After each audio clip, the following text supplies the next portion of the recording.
नमस्कार दोस्तों, वैदिक मंथन चैनल में आपका स्वागत है। आइए सार्वजनिक सर का एक और घमासान डिबेट सुनते हैं। आज बहुत मज़ा आने वाला है इस घमासान डिबेट से। आइए सुने और अधिक जानकारी हासिल करें। नमस्कार। हाँ जी, नमस्कार। मैं कई दिनों से आपका वीडियो देख रहा हूँ, तो कुछ चीज़ें मुझे बहुत अच्छी भी लगती हैं और कुछ चीज़ें थोड़ा-सा हर्ट करती हैं कि आप ऐसा क्यों अच्छा जी। करते हैं, आप दूसरों की बातों को बिल्कुल क्यों नहीं इग्नोर कर देते हैं, एकदम उनके एक्सप्लेनेशन को क्यों नहीं सुनना चाहते हैं। जैसे मैं एक चीज़ बोलूँ कि आप शंकर भाष्य की बात करते हैं कि मैं सबको काल्पनिक मानता हूँ, मैं पूरी तरह से नास्तिक हूँ, ठीक है? पहला मैं एकदम क्लियर कर दूँ, मैं विश्वास नहीं करता हूँ ईश्वरी सत्ता में। और आपका वीडियो सुनता हूँ तो मुझे बहुत अच्छा लगता है। लेकिन कभी-कभी आपका डिबेट वे ऑफ टॉकिंग जो होता है ना, वो मुझे अच्छा थोड़ा हर्ट करता है कि यार ये आदमी सामने वाले आदमी की बात बिल्कुल नहीं सुनता है। ये थोड़ा-सा खराब लगता है। जैसे मैं एक एग्ज़ाम्पल दूँ और ये बताएँ एक चीज़ और है कि आप ही से प्रेरित होके मैं आजकल थोड़ा-सा गीता भी पढ़ता हूँ और मैंने कुछ बुद्धिज़्म की बहुत सारी बुक्स भी मँगा रखी हैं। अभी आई नहीं है मेरे पास, ऑनलाइन मैंने अमेज़न से मँगाई है। तो आपने एक क्यूरियोसिटी तो मेरे अंदर जनरेट कर दी है कि मुझे पढ़ना चाहिए। जैसे एक मेरी एक्सप्लेनेशन दीजिएगा, मैं जानना चाहूँगा, मैं अपना क्वेश्चन रख रहा हूँ। मैंने पढ़ा पेज नंबर 119 शंकर भाष्य, गीता का शंकर भाष्य है, उसमें लिखा हुआ है कि बहुत क्लियर लिखा है कि मेरे से पहले मैं कैसे स्क्रीन शेयर होता है सर? थोड़ा-सा मैं ज़्यादा आइडिया जानता नहीं हूँ उसपे। मैं शेयर करूँ मैंने डाउनलोड किया हुआ है। कोई बात नहीं, आप शेयर कर दीजिए। कैसे करेंगे शेयर? ये मैं मोबाइल पे ओपन हूँ। अच्छा, मोबाइल पे तो नहीं हो पाएगा। अच्छा मोबाइल पे नहीं हो पाएगा। हुँ। इसको नीचे करूँगा तो आपने क्या स्क्रीन पे कहा? चला जाएगा। पेज उसमें नंबर लिखा हुआ है 119 हाँ, पेज नंबर 119 बोलिए, क्या लिखा हुआ है?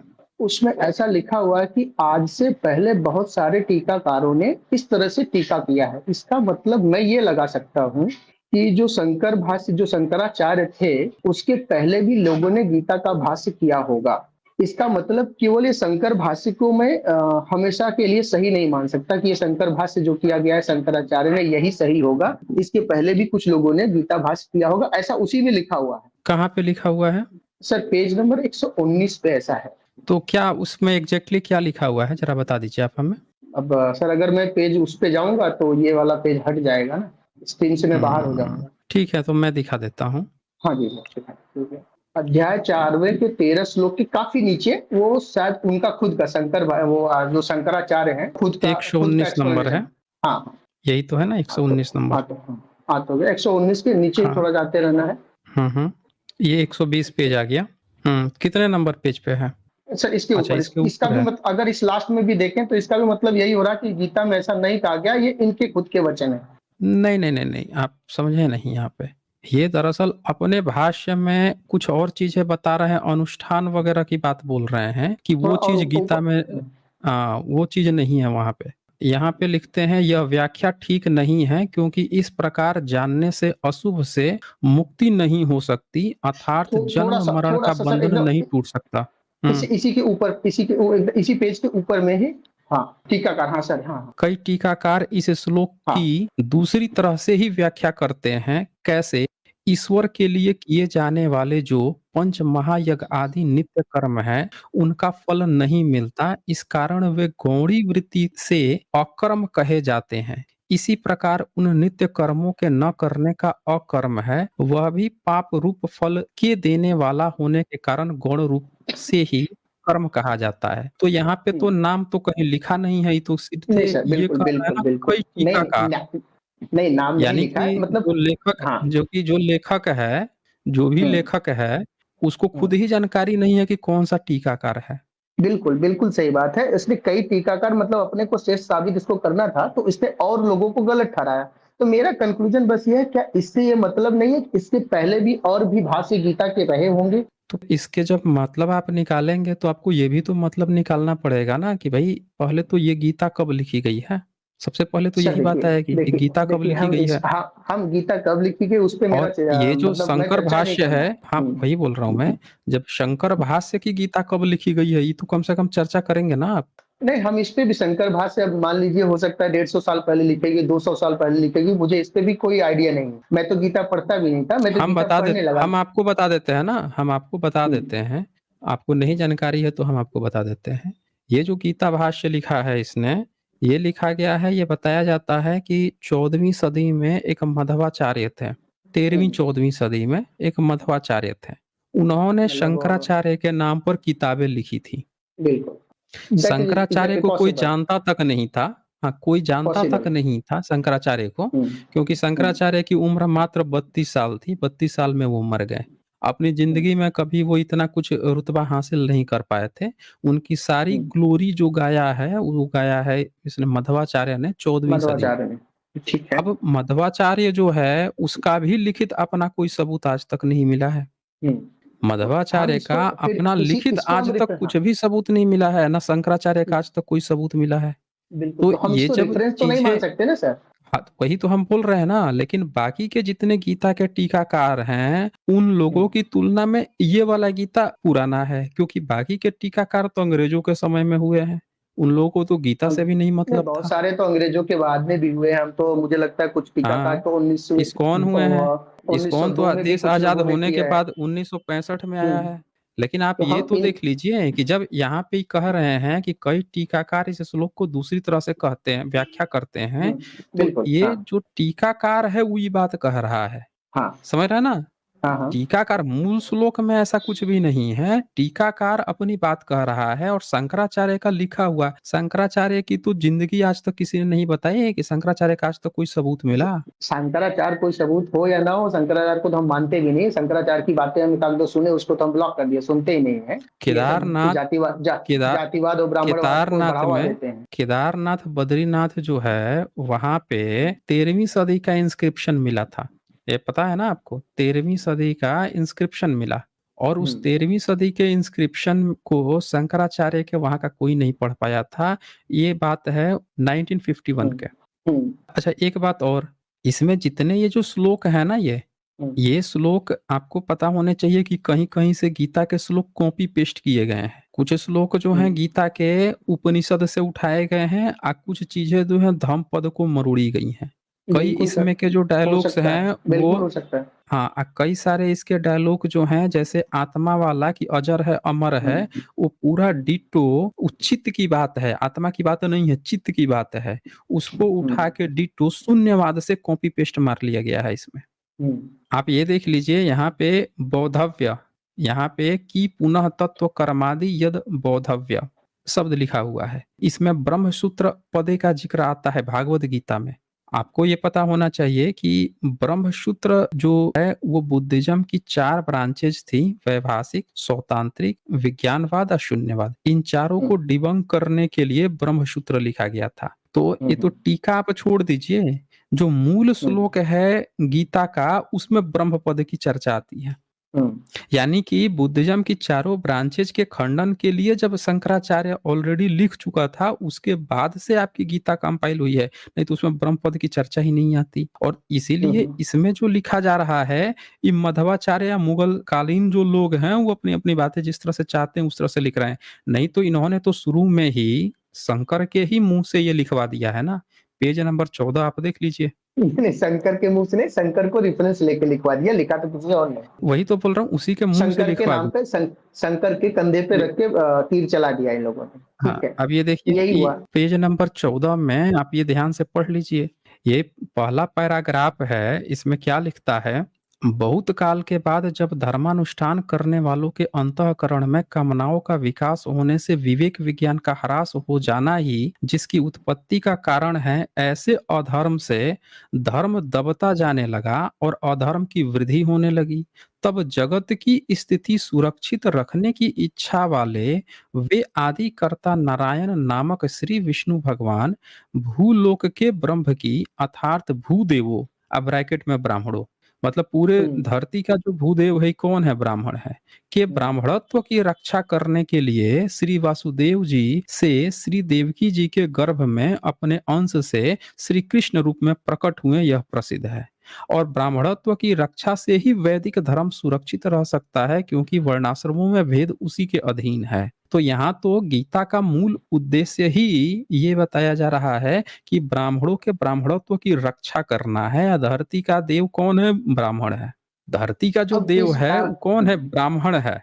ये बात यहाँ लिख हुँ, रहा है। अब कोई कहेगा कि अन्य टीकाकार क्या कहते हैं, क्या नहीं कहते, लेकिन ये तो साफ-साफ अपनी मंशा बता दिया ना बिल्कुल, यहाँ पे, बिल्कुल, ये कि तो अपनी हमारी मंशा मंशा क्या बता है। दिया हाँ, इसने अपनी हुँ, मंशा बता दिया, लेकिन इसी को अगर जैसे हम कहें आप जैसे कभी मेरे जैसे कोई लोग ज्ञानी मतलब आप जो ज्ञानी हैं, आप या फिर कोई और अपने आप को जो ज्ञानी समझता हो जैसे एक वो थे क्या नाम था ओशो, ओशो ने भी अपनी तरह से गीता का व्याख्या किया और एक ये है क्या नाम से इनका अरगड़ानंद जी महाराज ये भी अपने हिसाब से गीता का एक अपना ही अलग ही अलौकिक तरीके से व्याख्या कर बैठे हैं।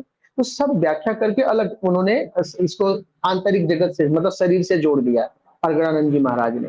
तो हालात सुनने में तो बड़ा अच्छा लगता है कि हाँ यार शरीर के अंदर की बातें करते हैं, लेकिन जहाँ पे ब्रह्मत्व की बात आती है, एक विशेष तबके की वो ऊपर ले जाने की बात आती है, वहाँ मुझे भी नहीं समझ में आता है।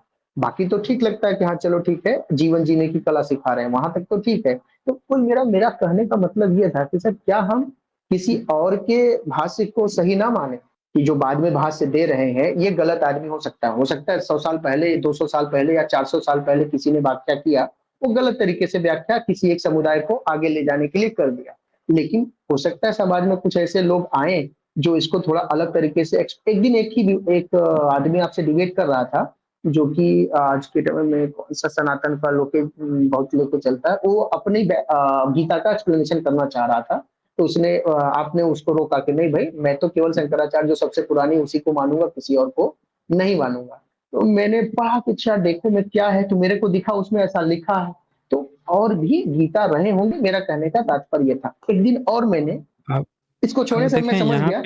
हाँ, यहाँ पे एक ही बात है कि और भी भाष्यकार होंगे, लेकिन हुँ, एक बात तो आपको क्लियर है ना कि अगर कोई चीज़ मैं लिख रहा हूँ, मैं अपनी किताब लिख रहा हूँ और वो हुँ, जो भी मटेरियल मैं दे रहा हूँ, पहली बार दुनिया को मैं ही दे रहा हूँ, मेरे ही नाम से आ रहा है। मैं जो भी चीज़ लिख रहा हूँ, अब वैसी चीज़ आज तक किसी ने नहीं लिखी है। अब कोई हुँ, चीज़ मैं कहीं दूसरे से कॉपी पेस्ट मार लूँ, जैसे भगवद हुँ, गीता के बहुत सारे श्लोक उपनिषदों से कॉपी पेस्ट हैं, बहुत हुँ, सारे धम्मपद से कॉपी पेस्ट हैं, बुद्धिज़्म की कई सारी चीज़ों में से उठा के चेपा गया है, बस मतलब उसका बदल दिया गया है। तो हुँ, अब उसकी व्याख्या उसके टीकाकार ऑलरेडी तो पहले से अवेलेबल थे ना। इन हुँ। वहाँ से चेप के उठा के अपने में संकलन करके नया व्याख्या कर रहा है, तो ये तो कहेगा ही कहेगा कि अन्य टीकाकार इसकी ऐसी व्याख्या करते हैं। भई हाँ, वो मैं गलत मतलब आपको वो भाई ये तो अपना उम वर्चस्व उम, लाने के लिए अपना अब साबित अब करने ये के लिए कर बताइए रहा है। अब ये बताइए कि आप महाभारत देखते हैं, ये बताइए महाभारत में अरबियों की चर्चा है, अरबी हुँ, लोगों हुँ, की। अब बताइए हुँ, महाभारत में ही तो गीता है ना, आपको क्या हुँ, लगता हुँ। है फिर कब लिखा गया होगा? बिल्कुल, मैं बहुत गीता पुराना नहीं मानता इसको। हुँ, मैं बहुत पुराना नहीं मानता, ये लोगों ने अपना वर्चस्व या लोग 2 तरीके से व्याख्या कर रहे हैं। एक लोग अपना मतलब समुदाय को स्थापित करने के लिए, उसको और वर्चस्व बनाने के लिए स्थापित कर रहे हैं। कुछ लोग ऐसे हैं जो थोड़ा-सा समाज के हिसाब से उसमें कुछ चीज़ों को निकाल रहे हैं, कि हाँ, ये नहीं अच्छी चीज़ें हैं, हमें इनको ले लो। हमें वो चाहिए ही क्यों? सबसे पहली बात ये है जब पूरे गीता में ब्राह्मणवाद को ही कायम रखने के लिए वर्ण व्यवस्था को ही कायम गीता किताब का पूरा थीम आप देखिए, कृष्ण क्या हुँ, कहता है अर्जुन से कि देखो तुम पैदा हुए हो क्षत्रिय और तुम जो बेटा क्षत्रियपन छोड़ रहे हो ना, ये ठीक नहीं कर रहे हो, तुमको क्षत्रिय बना के ही रहूँगा मैं। तुमको चाहे हुँ, अपने भाई-बंधुओं की हत्या क्यों नहीं करने पड़े, तुम्हें हुँ, इतना कान भरूँगा, इतना ब्रेन वॉश करूँगा बेटा तुमको छोड़ने नहीं दूँगा तुम्हारा अपना क्षत्रियपन। तो पूरा गीता की थीम ही यही है कि जो जिस वर्ण में पैदा हुआ है, उसको वही काम करना पड़ेगा। नहीं तो ये बताइए अर्जुन तो भाई छोड़ रहा था, उसको क्या हुँ, मर्ज़ी थी कि वो देख लिया सामने कि भाई हमारे भाई-बंधु हैं, हम नहीं मारेंगे भाई, वो तो अपना छोड़ दिया। लेकिन कृष्ण उसको क्या कह रहा है कि नहीं तू क्षत्रिय है, तुझे क्षत्रिय वाला ही काम करना पड़ेगा।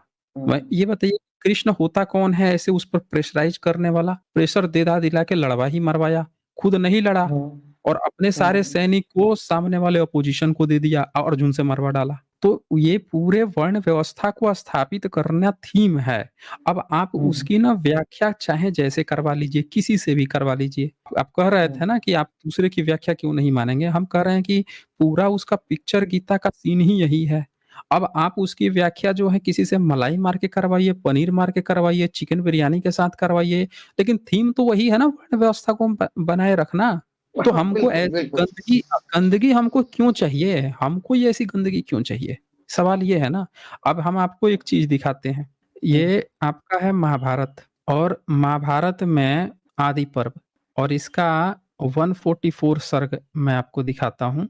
ये देखिए 20 नंबर श्लोक यहाँ दिख रहा है, यहाँ पे राइट साइड में। दिख तो रहा है, हाँ, दिख रहा है। थोड़ा और जूम करें। अच्छा, इसको जूम कर दूं मैं। आप ही पढ़ दीजिए क्योंकि मैं मोबाइल पे हूँ और चश्मा तो है मेरे पास। ये देखिए पढ़ सकते हैं। इसमें चर्चा हो रही है।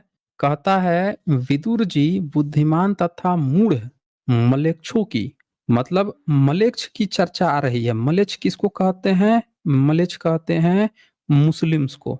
मलेच्छ जो हैं इन्होंने मुस्लिम्स को कहा है। तो अच्छा। कहते हैं, मूढ़ मलेच्छों की निरर्थक सी प्रतीत होने वाली भाषा के भी ज्ञाता थे। विदुर जी जो हैं, अरबी फारसी के यहाँ रोटी बेटी संबंध चलता था ना, तो जानते हम्म, होंगे, भाषा के ज्ञाता थे। हम्म, क्योंकि हम्म, ब्राह्मण लोग तो बहुत सारा मुस्लिमों के यहाँ थ्रेजरार रहे हैं, उसके यहाँ बैठकर भी फारसी में किताबें लिखे हैं, काम किए हैं, तो ज्ञाता थे। तो क्या होता है, इसी प्रकार युधिष्ठिर भी उस मलेच्छ भाषा को समझ लेने वाला तथा बुद्धिमान थे। अब युधिष्ठिर राजा थे, तो क्षत्रिय लोग तो मुस्लिम शासन काल में मुगलों की भाषा समझने लगे थे ना, रोटी बेटी तो संबंध सबके थे। तो हम्म, अतः उन्होंने युधिष्ठिर से ऐसी कहने योग्य बात कही, जो मलेच्छ भाषा के जानकार एवं बुद्धिमान पुरुष को उस भाषा में कहे हुए रहस्य का ज्ञान करा देने वाली थी, किंतु जो उस भाषा से अनभिज्ञ पुरुष को वास्तविक अर्थ का बोध नहीं कराती थी। मतलब इन लोगों को गुप्त वार्ता करनी थी, भीड़ भड़क्का था, तो वहां पे इन्होंने मलेच्छों की भाषा अरबी फारसी में बोलना शुरू कर दिया विदुर जी ने। और युधिष्ठिर भी अरबी फारसी जानते थे, उन्होंने भी समझ लिया मलेच्छों की भाषा। अब आप हमें बता दीजिए कि यहाँ पे भारत में संस्कृत थी, तो मलेच्छ की भाषा क्या है? दयानंद सरस्वती हैं, सुलेमान नदवी हैं, एक बड़े फेमस मुस्लिम स्कॉलर हैं, उन्होंने कहा हमारे अरबी की बात कही गई है। ये सत्यार्थ प्रकाश के 11वें समोल्लास में दयानंद सरस्वती भी कहते हैं कि वो अरबियों की बात चल रही है। तो अब यहाँ पे आप हमें बता दीजिए कि विदुर और युधिष्ठिर अगर मलेच्छों की भाषा जान रहे थे, तो भारत में अरबी फारसी तो मुगलों के कालखंड में आया था।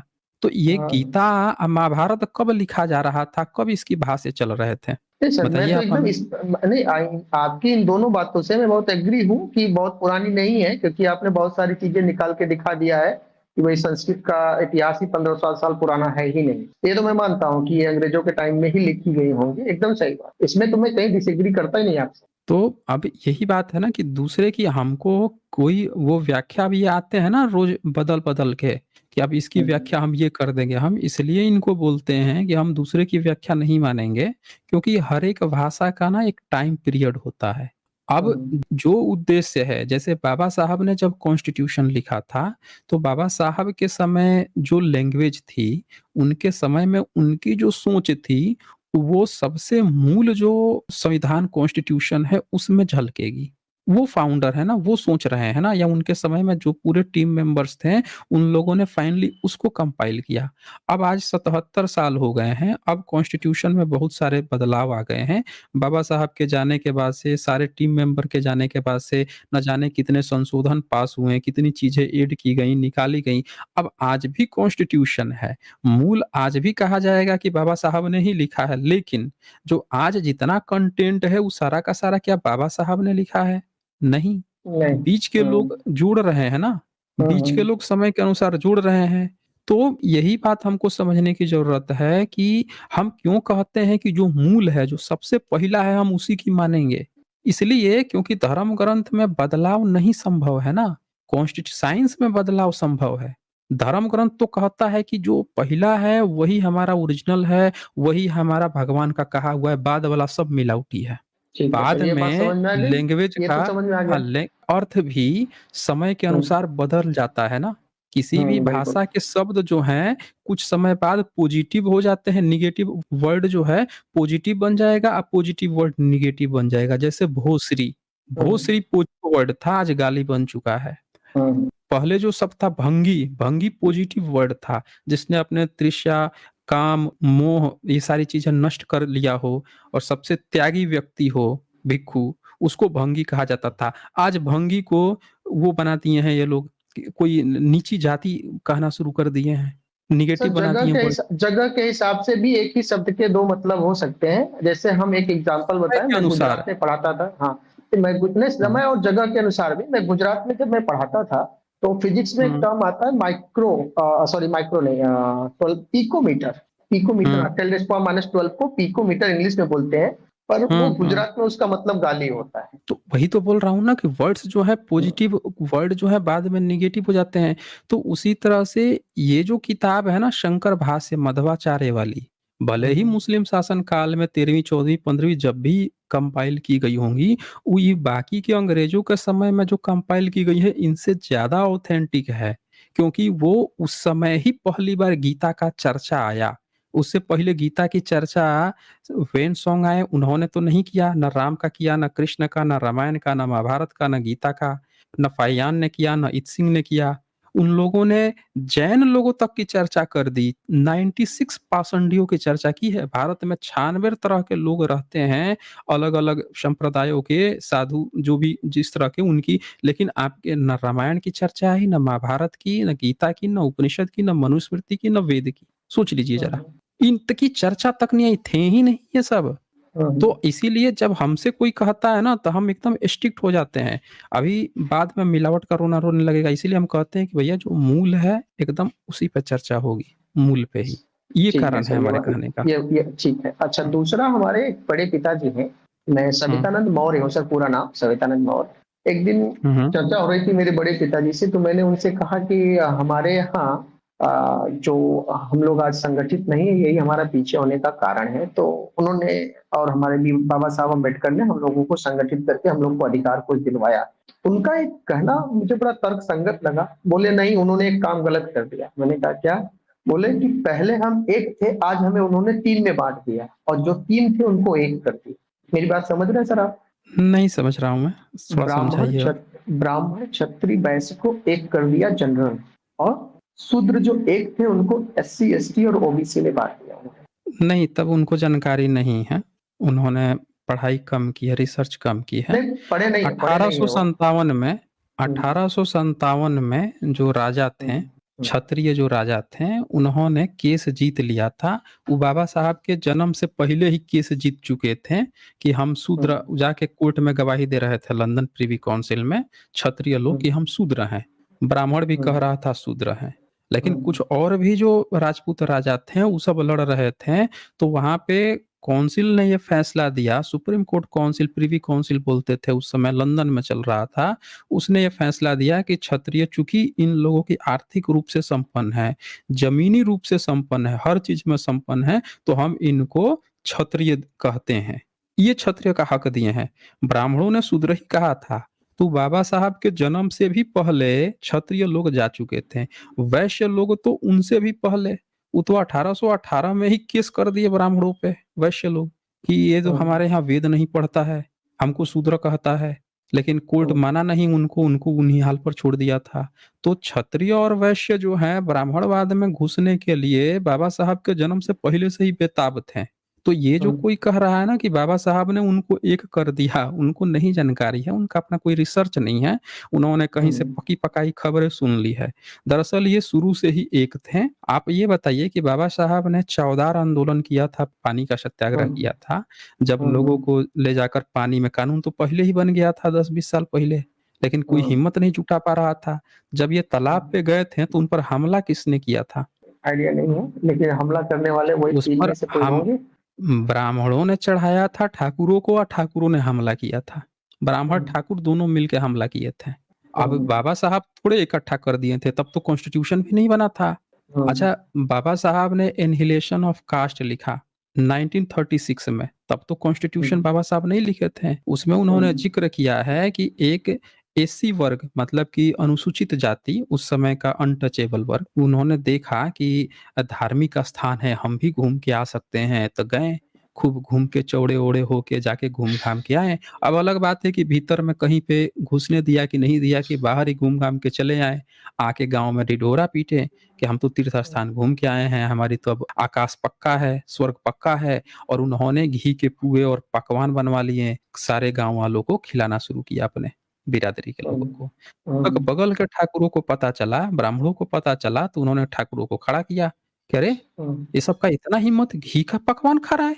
और वो सब लाठी डंडा लेकर आए हैं, सबको पकड़-पकड़ के कूटे कि अबे तुम लोग की इतनी मजाल कि तुम लोग घी का दावत कर रहे हो बे? ये घी जो है इस पर हमारा अधिकार है, घी आग को जाता है, हवन करते हैं हम लोग, तुम लोग घी खाओगे बे? तुम्हारी जात इतनी ऊँची हो गई है, घी खाओगे?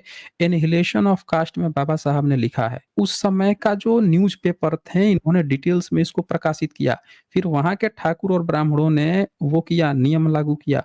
क्या नियम लागू किया कि एससी समाज के लोग ये चीज़ पहनेंगे, ये चीज़ नहीं पहनेंगे, ये करेंगे, वो करेंगे। उनकी महिलाएँ क्या पहनेंगी, क्या करेंगी, ये सारा चीज़ उस समय उन्होंने दिया। अब बताइए उस समय तो कॉन्स्टिट्यूशन नहीं था, तब ये कैसे हम्म, इकट्ठे हो गए थे? ये दरअसल अक्सर में क्या है ना कि बाबा साहब को न मानना, उनकी विचारधारा को न मानने के लिए बहुत सारे ऐसे लोग हैं जो बैठ के रोज़ ना ख़याली पुलाव पकाते रहते हैं, एक बहाना ढूँढते रहते हैं। समझ रहे हैं ना? हम्म, बहाना ढूँढते हम्म, रहते हैं कि हमको कैसे ना कुछ भी बोल के बस ये दिखा देना है कि बाबा साहब ने गलती कर दिया है, उनमें गलती निकालने के लिए। हकीकत ये है कि ये सारी जातियाँ जो हैं, जाति अच्छा मुस्लिम्स भी कम थोड़े थे। बाबा साहब ने ये लिखा है कि मुस्लिम पारसी भी ब्राह्मणों की राह पे थे, वो भी नफ़रत करते थे एससी, एसटी वर्ग से, हम्म, अनटचेबल से। हम्म। ओबीसी भी तो इनके चक्कर में फँस के नफ़रत करने लगा।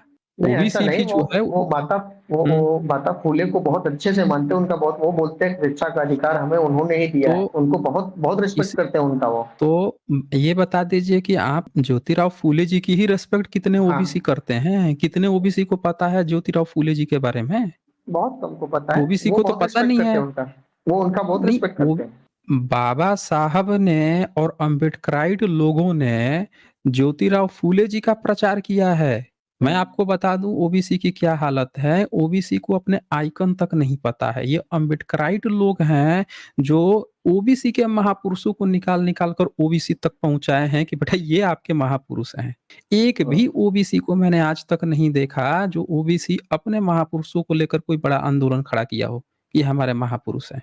नहीं सही बात है, बता दीजिए। 100% ट्रूथ, 100% ट्रूथ, 100% ट्रूथ। लेकिन अम्बेडकराइट लोगों को ओबीसी लोग इतना गाली-गलौज करते हैं, ये बोल देते हैं, वो बोल देते हैं, इतना सब सहने के बावजूद भी सोचिए अम्बेडकराइट लोगों का दिल कितना बड़ा है। तब भी वो ओबीसी के लिए काम करते हैं।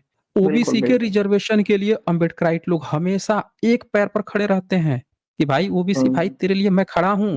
लेकिन ओबीसी का देखिए कैसे बहाना ढूँढते रहते हैं कि कैसे हम जो है बाबा साहब में कुछ कमी दिखा दें, कुछ इनमें खोट दिखा दें, कुछ ये कर दें। हुँ? तो ये चीज़ें हैं। ठीक है फिर, ओके, शवितानंद सर मौर्य। सर एक डाउट, एक चीज और एक डाउट है मेरा। हाँ, बोलिए। अब ये क्या है क्या नहीं है मुझे नहीं समझ में आता। मेरी एक बेटी है 9 साल की।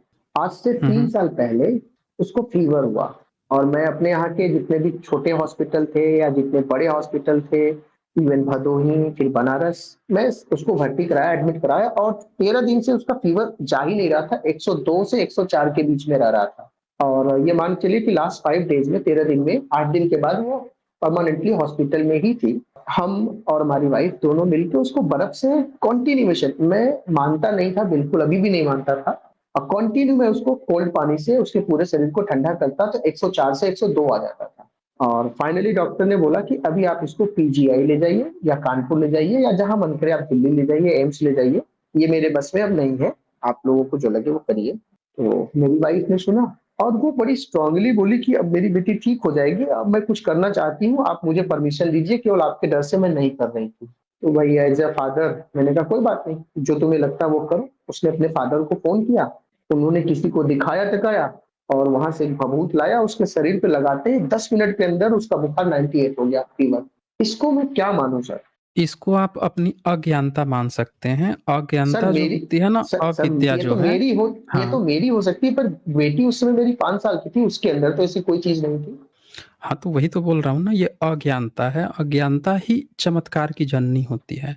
जब हम किसी भी चीज़ के पीछे का कारण नहीं जानते हैं कि वहाँ पे एक्चुअल में चल क्या रहा है, तो हम क्या करते हैं कि अक्सरहा ही उसको चमत्कारिक रूप से ले लेते हैं। अब यहाँ पे आप ये चीज़ देखिए कि आपने कहा कि एक भभूत आया और सीधे 98 डिग्री हो गया। आप हम्म। पूरा बात बताइए कि आपकी बेटी जो बीमार थी, कितने दिन हॉस्पिटल जाने से पहले कितना दिन बीमार थी? हॉस्पिटल जाने से कोई दिन पहले बीमार थी, 13 टोटल 13 दिन का ड्यूरेशन है, जिसमें से हमने 6 दिन उसको घर पे इलाज, दवाई लेके आते थे खिलाते थे, दवाई लेके आते थे खिलाते थे, 8वें दिन से लेके 13वें दिन तक लगभग 5 दिन तक हॉस या 6 दिन तक हुँ, हुँ। हम लोग हॉस्पिटल ले गए। ठीक है, ठीक है। और उसके बाद से आपको पता है कि कई सारे जो वायरस होते हैं, उनका एक साइकिल होता है, कितने दिन तक वो रहते हैं, कितने दिन बाद वो ठीक हो जाते हैं? सर ये तो डॉक्टरों को भी पता होगा ना। तो हम वही आपको बता रहे हैं कि कई बार कई फ़ीवर होते हैं, उनका 3 दिन के बाद से रिवर्स गियर में चले जाते हैं, कई 5 दिन के बाद से चले जाते हैं और कई जो है 1 हफ़्ता लेते हैं, कई 2-2 हफ़्ते तक भी चलता है। मैं खुद हुँ, कई बार ऐसे बीमार रहा हूँ, जब 2 हफ़्ते बाद मैं ठीक हुआ हूँ और हुँ, तब तक मैंने न जाने कितनी दवाइयाँ खा लीं। लेकिन हुँ, उसका एक टाइम सर्कल है कि इतने दिन बाद ही वो साइकिल कंप्लीट होना है, तभी वो ठीक होगा तो वो ठीक ही हो जाएगा फिर। उसमें भभूत-वभूत का काम नहीं है। अब आपने अच्छा ये जैसा बताया कि 13 दिन थे, 13 दिन हुँ, टोटल टाइम ड्यूरेशन था। तो हुँ, वो 13 दिन का जो ड्यूरेशन था, वो 2 हफ्ते का जो ड्यूरेशन था, हो सकता है कि उसमें साइकिल पीरियड पूरा हो गया हो, उसका जो भी वायरस रहा हो और फिर वो उससे ठीक हो गए। एक बात और मैं बता देता हूँ, भविष्य में कभी भभूत-वभूत के चक्कर में मत पड़िएगा, बच्चे की सर जान लेकिन भी उसके चली साथ जाएगी। एक अरे नहीं सर, मैं दवा के पहला प्रेफ़र दवा ही करता हूँ। ये तीसरी बार हुँ, हुँ, इसके साथ में ऐसा हुआ, ये पहली बार में केवल हो गया था तो मुझे भी भरोसा नहीं था, मैंने कहा कोई बात नहीं, चलो हो हुँ, गया ठीक है, तुम अपना मानो। मैंने अपनी वाइफ़ को बोला तुम अपना मानो कोई बात नहीं, मैं मना नहीं करूँगा तुम्हें। हुँ। क्योंकि सर आप कभी-कभी ऐसा आता है, कीजिएगा ना, समझा कर जिस दिन बीमार हो ना, पहले ही दिन कभी लगवा के देख लीजिएगा भभूत।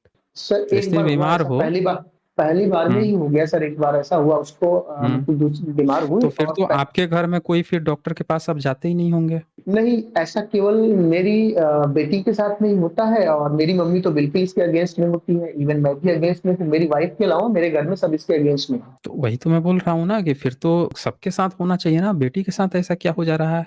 वही हमको भी नहीं समझ में आ रहा है इसको क्या करूँ, कैसे नहीं करूँ? सम देखिए वही तो बोल रहा हूँ ना, ये इसी को अज्ञानता कहते हैं ना, अविद्या जो होती है, अविद्या क्या चीज़ होती है? सारे दुखों की जननी अविद्या है। आपको हुँ, उसके पीछे का कारण अभी नहीं पता है। आप सोच रहे हैं कि भभूत आया, भभूत से वो ठीक हो जा रही है, कारण वो नहीं है, कारण कुछ और है, जिसकी जानकारी आपको नहीं है। आप उसका ठीक से कारण पता लगा लीजिए। आज दुनिया में एक-एक चीज़ जो है बड़ी आसानी से, बड़ी अच्छे से सबको पता चल जा रही है। आपको पता होना चाहिए कोरोना काल में अच्छे से अच्छे मंदिर के पुजारी तक लोग नहीं बचे, मौलवी तक नहीं, लोग नहीं बचे। सब हुँ, लोग जो हैं जिनको मारा सब निपट लिए। हुँ, बहुत सारे लोग जो बचे भी हैं उनको मेडिकल साइंस ने बचा लिया जिनको बचा लिया। प्राइवेट हुँ, हॉस्पिटल वाले बंद करके भाग गए थे। सरकारी हॉस्पिटल अपने जान पर खेल के क्योंकि सरकारी थे, गवर्नमेंट थे, उनके पास तो ऑप्शन भी नहीं था। उन लोगों हुँ, ने जिनको बचा लिया, नहीं तो खेल खत्म था। मंदिर-वंदिर सारे बंद हो गए जहाँ 24/7 भगवान रहते हैं। तो इसीलिए हम लोगों को इसको अंधविश्वास कहते हैं। आप जो बात कह रहे हैं ना कि ऐसा हो गया, वैसा हो गया, हम आपको और कुछ घटनाएँ आपको बताते हैं। एक व्यक्ति था, वो एक बाबा थे, बीमार था, उसको बहुत सारी बीमारियाँ थी, डायबिटीज़ थी, उसको हर्ट था और पता है हर्ट रोग भी था और बहुत सारी बीमारियाँ थी। तो एक बाबा थे तेलाहवा बाबा, तेल लेते थे या तेल से बीमारी ठीक कर देते थे। तो बंदा हुँ, जो है बहुत जगह घुमाता था, बहुत पैसा खर्च होता था, गया और पति-पत्नी के साथ गया, बाबा ने तेल दिया, आया, लगाया, गाँव भर छींट के प्रचार किया कि देखिए, हम गए ना 50% हमारा बीमारी ही ठीक हो गया। बाबा हमसे क्या हुँ, बात किए, क्या तेल लगाए 50% और वो व्यक्ति जो है 1 महीने बाद चल बसा। हुँ, समझ रहे हैं ना? 1 महीने तक उसने खूब प्रचार किया छीट-छीट के कि हमारा तो आधा बीमारी ही ठीक हो गया, लेकिन अगर वो सही जगह इलाज कराया होता, उसकी ज़िंदगी बच जाती। क्योंकि कभी-कभी हुँ, क्या होता है ना कि आपके अंदर से जो उमंग निकलती है ना, वो दरअसल आपको पता नहीं लगने देती है कि आप ठीक फ़ील कर रहे हैं या खुशी में ही अपने आप को वो शो कर रहे हैं। हुँ, मशीन जो होती है ना, आपके शरीर के रिदम्स को पकड़ लेती है कि वाक़ई में आप वेल फ़ील कर रहे हैं कि नहीं कर रहे हैं। कभी-कभी इंसान जो होता है ना, कहते हैं ना खुशी के आँसू निकल जाना। मतलब आप हुँ, इतने उत्साह में हैं कि आपको लगता है कि हम ठीक तो हो रहे हैं, लेकिन आप ठीक नहीं हैं, हो सकता है और ज़्यादा बीमार पड़ रहे हैं। हुँ, तो इसीलिए कभी भी इन मामलों में भविष्य में उस बच्ची के साथ ऐसा कभी आप लोग मत कीजिएगा। वो बच्ची को अनावश्यक रूप से ना कुछ हो जाए, इसीलिए ऐसी फालतू चीज़ों से मैं तो यही कहूँगा कि सलाह दूँगा कि उन चीज़ों से बचिए और उसका ठीक से पता लगाइए वहाँ पे क्या हो रहा है। भभूत-वभूत से इंसान और बीमार पड़ जाता है। बहुत सारी गंदगी होती है, बैक्टीरिया, वायरस होते हैं उसमें। वो सबसे हुँ, वो नहीं होता है, इलाज नहीं होता है। और जो भी ऐसा कर रहा है मैं यही कहूँगा कि आप पूरी तरह से उस चीज़ को हटा दीजिए। सही जगह इलाज कीजिए। डॉक्टर जो है आपको ऐसे थोड़ी बोल देगा कि हम इससे ज़्यादा हमको भी कई बार बोल चुका था। हम भी बचपन में थे, तो बचपन में दवाई देगा, कहेगा कि भाई हम मैक्सिमम 2 हफ्ता की दवा देंगे, इससे ज़्यादा अब नहीं चल सकता है। और 2 हफ्ता वो छोड़ देता था। हमको लगता था कि अब तो हम तो खत्म हो जाएँगे, लेकिन 2 हफ्ता बाद फिर 1-2 दिन बाद अपने आप ठीक हो जाता था। उसका एक टाइम पीरियड सर्कल होता है ना कि इतने समय तक ही वो दवा चल सकती है। अब तो ऐसा हो गया है कि एंटीबायोटिक भी काम करना बंद कर चुके हैं कई लोगों पे। ऐसी भी चीज़ें हुँ, हो गई हैं, वायरस भी अपना प्रतिरक्षा तंत्र बनाना शुरू कर चुका है। और ये लेटेस्ट हुँ, रिपोर्ट आ रही है, जिस दिन भविष्य में एंटीबायोटिक्स काम करना बंद कर देंगे, इंसान के तो उल्टे दिन शुरू हो जाएँगे। क्योंकि एंटीबायोटिक से ही और बहुत सारी दवाइयाँ जो हैं, उन पर प्रतिरक्षा तंत्र बैक्टीरिया, वायरस बना लिए हैं, काम ही करना बंद कर देंगे, फिर तो खेल खत्म हो जाएगा इंसान का। ठीक है फिर, ओके। अच्छा, यहाँ पे डॉक्टर स्ट्राइकर कुछ लिख रहे हैं, ये लिखते हैं fever has so many reason and sometimes not taking medications and giving your body time to heal is just enough। बिल्कुल सही कह रहे हैं, ये भी बात बिल्कुल सही है। Some of are viral infection which heals by itself and there is also drug induced fever। हाँ, वही मैं बोल रहा हूँ कि बचपन में तो हम लोग भी बीमार पड़ते थे और डॉक्टर भी 2 हफ्ते, उससे ज़्यादा दवा नहीं देता था। कहता था कि अब जो भी कंडीशन है आप एज़ इट इज़ वेट कीजिए, वो ठीक हो जाएगा। वो साइकिल होता है ना कि इसके बाद से अब वो दवा बंद कर दिया अगर डॉक्टर ने और आप कहीं जाके भभूत-वभूत कुछ रगड़ लिए तो आपको तो लगेगा कि यार भभूत से ही ठीक हो गए हैं। तो ये चीज़ें होती हैं। शुक्रिया आपका डॉक्टर शेखर। आज बस इतना ही, फिर मिलेंगे हम अगली वीडियो में अगली जानकारी के साथ। तब तक के लिए नमस्कार।